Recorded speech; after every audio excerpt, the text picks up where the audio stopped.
اسی رات میں نے دیکھا اتنی بڑی روشنی ہوئی، کہہ دیا گیا کہ اس بچے کو یہ ساری صفات دے دو۔ اسی رات کے وقت ایک یہودی راہب وہ مکہ مکرمہ آیا ہوا تھا، اس نے رات کے وقت اٹھ کر پریشان ہو گیا، پریشان ہو کر لوگوں سے پوچھتا پھرتا ہے، یار مجھے یہ بتاؤ آج کے رات کسی کے ہاں بھی بیٹا پیدا ہوا ہے؟ کسی نے بتایا ہاں فلاں کے گھر پیدا ہوا۔ اس کا قوم پوچھا، اس کا قبیلہ پوچھا، قریش کا قبیلہ بتایا گیا، اس کے گھر پہنچا، باپ کا نام پوچھا، کہنے لگا یہ نہیں۔ دوسرا گھر پیدا ہوا، وہاں پہنچا، کہنے لگے یہ نہیں، اور گھر میں گیا، یہ نہیں۔ اس رات قریش کے اندر 11 بچے اور بھی پیدا ہوئے تھے، فرمایا 11 بچے۔ اور آپ کو عجیب بات بتاؤں، جس سال امام الانبیاء صلی اللہ علیہ وسلم پیدا ہوئے اس سال پورے کے پورے مکہ مکرمہ کے علاقے میں اللہ رب العالمین نے جس کے گھر میں بھی بچہ یا بچی تھی کہیں بھی بچی پیدا نہیں ہوئی، سارے کے سارے بیٹے پیدا ہوئے۔ اس نے کہا مجھے ایسا بچہ بتاؤ جس کے آمد سے پہلے اس کا فوت ہو چکا ہو۔ اس کو بتایا گیا وہ حضرت خواجہ عبد المطلب کا گھر ہے، وہاں پہنچا، وہاں جا کر پتہ کیا، وہاں کہا حضرت عبد المطلب سے میں بچے کی زیارت کرنا چاہتا ہوں، میں دیکھنا چاہتا ہوں۔ حضرت خواجہ عبد المطلب نے زیارت کرائی، حضرت خواجہ عبد المطلب نے دکھلایا۔ جب اس نے دیکھا، دیکھ کے کہنے لگا مجھے ان کی پشت کے اوپر مہر نبوت دیکھنی ہے۔ مہر نبوت اس نے دیکھی، مہر نبوت کو دیکھ کر گرا اور بے ہوش ہو گیا۔ ہوش آیا، کیا بات ہے؟ کہنے لگا بات یہ ہے او بنی اسرائیل والوں، اب تمہاری شہنشاہیت ختم، او یہودیوں اب تمہاری سرداری ختم، او عیسائیوں اب تمہاری سرداری ختم، آج بنو اسماعیل کی سرداری شروع ہو چکی ہے۔ کیونکہ یہودی بھی یہی چاہتے تھے کہ آخری پاک پیغمبر صلی اللہ علیہ وسلم بھی جو آئیں گے وہ بھی بنو اسحاق سے آئیں گے، وہ بھی بنی اسرائیل سے آئیں گے، لیکن اللہ رب العالمین نے انہیں بنو اسماعیل سے پیدا فرمایا۔ تو اب یہ پریشان ہو گئے کہ اب تو ہماری شہنشاہیت ختم ہو گئی۔ اللہ اکبر۔ اب آمنہ حضور صلی اللہ علیہ وسلم کو دیکھتی ہیں، ادھر سے حضرت حلیمہ آ گئی۔ میں حضرت حلیمہ کا واقعہ نہیں بیان کرنا چاہتا، صرف یہ عرض کرنا چاہتا ہوں حضرت حلیمہ پریشان، سارے بچے چلے گئے، امیروں کے بچے چلے گئے، سارے کے سارے بچے امیروں کی ساری دائیاں لے گئی۔ اما حلیمہ پریشان ہے، میں کیا کروں گی؟ حلیمہ نے جاتے جاتے اس کو بتایا گیا ایک در یتیم ہے، وہ تو اتنا ہے کہ جس رات کو پیدا ہوا اس کے گھر تو چراغ کے لیے تیل بھی موجود نہیں تھا۔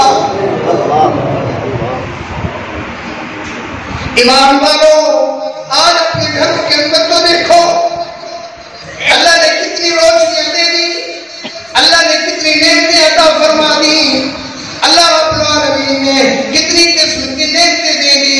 وَإِن تَعُدُّوا نِعْمَتَ اللَّهِ لَا تُحْصُوهَا، فرمایا اگر ان نعمتوں کو شمار کرنا چاہو تو شمار نہیں کر سکتے۔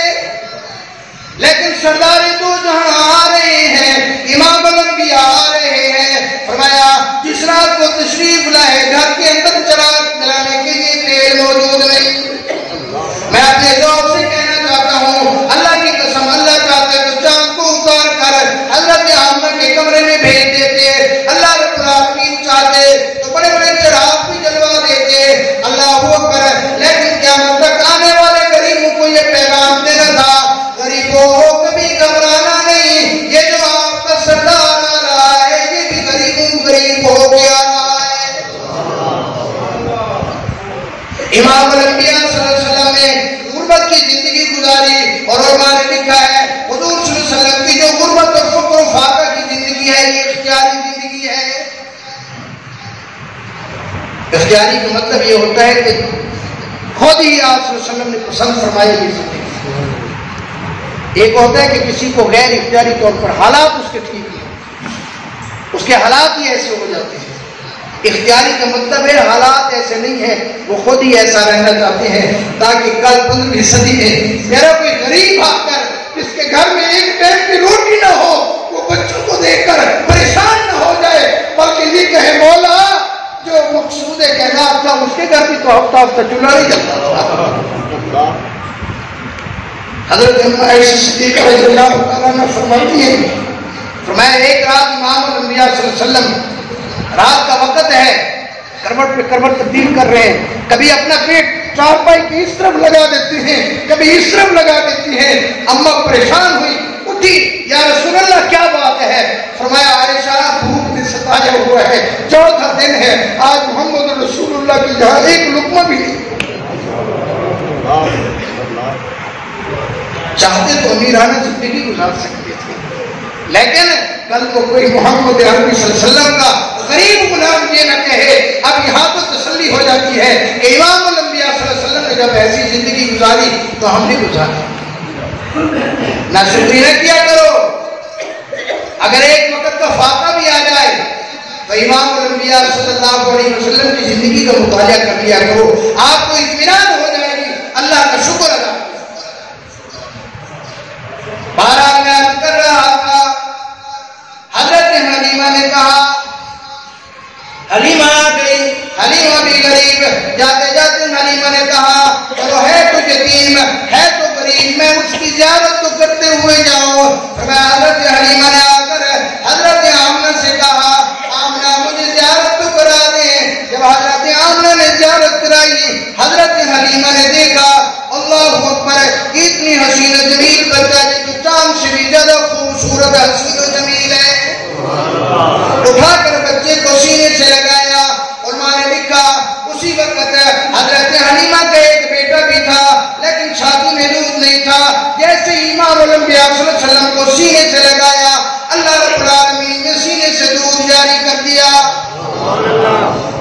اور علماء نے لکھا ہے ایک جگہ پر عجیب بات لکھی ہے فرمایا جب دوسری دائیں آتی دروازے پہ دستک دیتی کہا جاتا بچہ یتیم ہے کہا جاتا بچہ غریب ہے وہ وہیں سے واپس چلی جاتی. جب حضرت حلیمہ نے دستک دی حضرت اماں آمنہ نے پوچھا من دخل باب انہوں نے کہا حلیمہ ہوں. فرمایا روایات میں آتا ہے کہ حضور صلی اللہ علیہ وسلم کے چہرے پر پہ ہونٹوں سے اس وقت مسکراہٹ جاری ہو گئی. وہ مسکرا کر بتانا چاہتے تھے جس کے نصیب اللہ کھولنا چاہتا ہے وہ دروازے پہ آ چکی ہے. میں کرنا چاہتا تھا حضرت اماں حلیمہ سعدیہ نے کہا اتنی حسین و جمیل بچہ میں نے آج تک نہیں دیکھا. حضرت آمنہ نے کہا ہم نے بھی قریش اور مکہ میں ایسا مدینہ میں نصرت میں ایسا حسین بچہ نہیں دیکھا. حضرت خواجہ عبد المطلب نے کہا میں ملکوں کا سفر کرتا ہوں میں نے بھی آج تک ایسا حسین بچہ نہیں دیکھا. اللہ اکبر. جبریل امین نے کہا میں نے آدم علیہ السلام سے لے کر عیسیٰ علیہ السلام تک تمام پیغمبروں کی زیارت نہیں کی زیارت کی ہے میں نے بھی آج تک ایسا حسین و جمیل کوئی نہیں دیکھا. اللہ رب العالمین نے فرمایا جب میں نے آج تک ایسا حسین پیدا ہی نہیں کیا تو تم دیکھتے کیسے.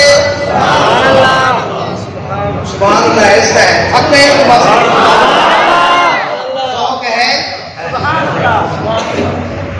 سبحان اللہ. کچھ تو ساتھی نہیں کہہ رہے ہیں وہ تھکے ہوئے لگتا ہے سارے کہنے سبحان اللہ. تو اللہ نے کیا فرمایا کہ جب میں نے ایسا حسین پیدا نہیں کیا تو کسی کو دیکھتا کیسے. ہائے یہاں ایک شاعر طرف اٹھا سناؤ شاعر نے کیا کہا محمد سبحان اللہ کہا. آج جب میں کہوں نا محمد تو آپ نے کیا کہنا ہے بلند آواز سے کیا کہنا ہے